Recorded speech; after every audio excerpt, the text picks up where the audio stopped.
அண்ணே அண்ணே அண்ணே எந்திரிங்க ராத்திரில தூங்கிட்டு. நீயாடா நடு ராத்திரியில ஊரே தூங்கிட்டு இருக்கு, நீ எதுக்குடா இங்க வந்த?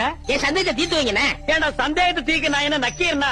ஊருக்குள்ள எத்தனை பேர் இருக்காங்க, அவங்க கிட்ட எல்லாம் நீ தீர்த்து கூடாதா? ஊருக்குள்ள எல்லாரும் முட்டா பையில இருக்காங்கண்ணே, நீ தானே புத்திசாலி. சரி கேட்டு தோலடா. அண்ணே மாம்பழத்துக்கு கொட்டை இருக்கு, பலாப்பழத்துக்கு கொட்டை இருக்கு, வேப்பம்பழத்துக்கு கொட்டை இருக்கு, புளியம்பழத்துக்கு கொட்டை, இந்த ஞான பழத்துக்கு கொட்டை இருக்கா இல்லையாண்ணே? அண்ணே சொல்லுங்கண்ணே. உனக்கு நான் என்னடா துரோகம் பண்ண?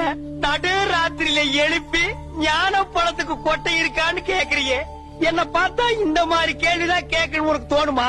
டேய், அத கையில வாங்கின புள்ளையா இருக்கே, அந்த பழத்துல கொட்டை இருக்கா இல்லையான்னு சந்தேகம் இல்ல. உனக்கு ஏண்டா வந்தது? ஞான பழத்துல கொட்டை இருந்தா என்ன இல்லன்னா என்ன, வாங்கி சப்பிட்டு போக வேண்டியது.